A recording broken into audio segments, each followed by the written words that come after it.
दुकान रद्द झालंच पाहिजे, झालंच पाहिजे, झालंच पाहिजे. दारू दुकान मुर्दाबाद, मुर्दाबाद, मुर्दाबाद. आमचे संसार आम्हाला करू द्या, दारू दुकान रद्द करा, रद्द करा, रद्द करा, दारू दुकान रद्द करा, रद्द करा, रद्द करा. देशी दारू दुकान रद्द झालंच पाहिजे, झालंच पाहिजे, झालंच पाहिजे, देशी दारू दुकान रद्द झालंच पाहिजे, झालंच पाहिजे, झालंच पाहिजे. अरे होत कसं नाही, झालंच पाहिजे, अरे होत कसं नाही, झालंच पाहिजे, देशी दारू दुकान रद्द झालंच पाहिजे. झालंच पाहिजे, झालंच. आजपर्यंत काम केलेलं आहे. आज 65 वर्षाची आहे मी.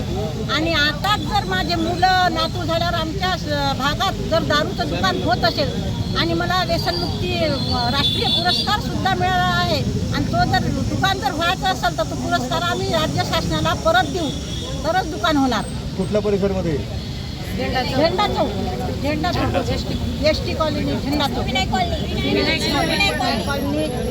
कॉलनी, झेंडा चौक, मुकुंदवाड़ी स्टेशन, समर्थ नगर. बोल रहे हैं कि मुक्ति अभियान से आए हैं कि हमारे गली में दारू नहीं होना चाहिए, दारू की दुकान रद्द होना चाहिए. दारू वाले ने हमें पहले से ही परेशान करके रखे हैं. रोज वहाँ दारू की बोतलें रोज बढ़ती है. अगर दुकान डाल दिए नहीं तो फिर आज उन परेशानी हुई.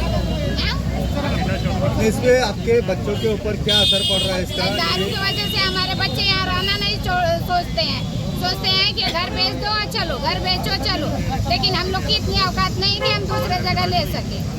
ये दारू की दुकान अगर समझो प्रशासन का अगर इसके ऊपर कोई एक्शन लेता है या नहीं लेता है या फिर कुछ देरी हो जाती है तो आपका क्या एक्शन नहीं रहेगा? तो फिर हम लोग उसका करेंगे ना, तोड़ फोड़ करेंगे. हम बहुत परेशान है वहाँ, बहुत परेशान है पहले से. अगर नई दुकान हो गई फिर हम कैसे वहाँ रहेंगे? अभी बच्चे नहीं रहना चाह रहे. काम करा. आज जर दुकान चालू केलं तर आज आमच्या महिलाचं काय होईल? आमच्या भविष्यात आमच्या लेकरं बाळाचं कसं होईल? कसे घडतील आमचे लेकरं बाळ? सगळं आम्ही विकून टिकून समजा घरं कसे घेतलेले तर तुम्हाला माहिती आहे दारूच्या व्यसनामुळे आज लोक कुठाही गेलेले तर आज आमच्या लेकरा बाळाचा प्रश्न आहे.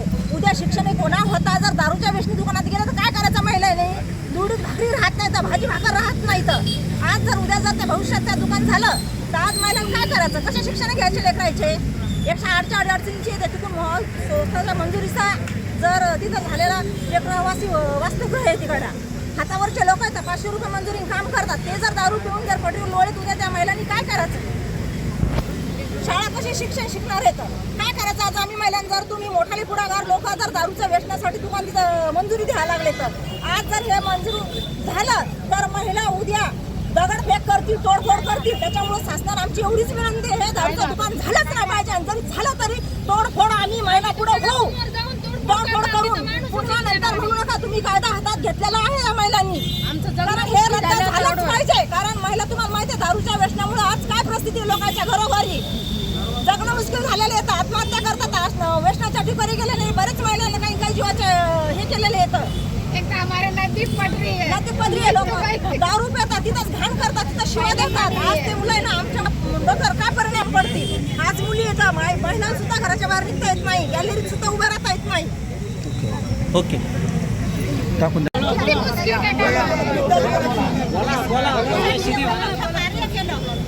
लोग अपना चीज़ें खाने के लिए अगर घर पर नहीं है और वहाँ सामने में मटन की दुकान है, दारू की दुकान है, दारूबंदी सगळी नहीं वो दुकान रद्द होना ही चाहिए, रद्द होना चाहिए. अशी अवस्था झाली नाही पाहिजे. त्यासाठी हे आम्ही काय तोडफोड करत नाही आहोत, पण आम्ही जर नाही ऐकलं नाही कलेक्टर साहेबांनी तर आम्ही तिथं सगळं नायनाट करून टाकू. आम्ही घाबरणार नाही. लेडीज खूप सारे लेडीज आहेत, आम्हाला खूप त्रास होते. आमच्या आयुष्याची जबाबदारी लावलेली आहे आम्ही. आणि तिथं जर असं दारूचं दुकान होत असेल तर आम्ही काय करायचं? कसं राहायचं तिथे? आत्ताच जर आम्हाला खूप व्यसन करून मुलं राहत आहे तिकडे तर नंतर आम्ही कसं जगायचं तिथे? तर कायदा हातात घेणार आम्ही नंतर. आतापर्यंत घेतला नाही आम्ही हा कायदा हातात, पण आम्ही घेणार आहोत. तर कलेक्टर साहेबांनी नाही ऐकलं. चला या पतावर गेले पाहिजे आमची अशी इच्छा आहे. आणि हे जर दारूच्या दुकानात दारूच्या बाटल्या जर आमच्या दारासमोर पडल्या तर आम्ही मुलांना कसे शिक्षण द्यायचे? आताची मुलं बघितले तर आताच्या व्यवस्थेतून आम्हाला कळतंय की मुलं पुढे चालून काय होणार आहे आणि काय करणार आहे म्हणून. त्याच्याकरता आम्हाला हे दारूची दुकान बंद करायचे आहे, बंद करायचे आहे. आम्हाला त्याच रोडवरून जायला येणं आम्हाला करावं लागतं. आमची मुलं कॉलेजला जातील, काही करायचं. कारण ते बघितल्यानंतर मुलं विचारतात, प्रश्न विचारतात, हे काय, आम्ही काय त्यांना उत्तर द्यायचं. कारण ही इतकं गंभीर ही जागा झालेली अशी, त्यांनी असं दुकान टाकायला नाही पाहिजे. ही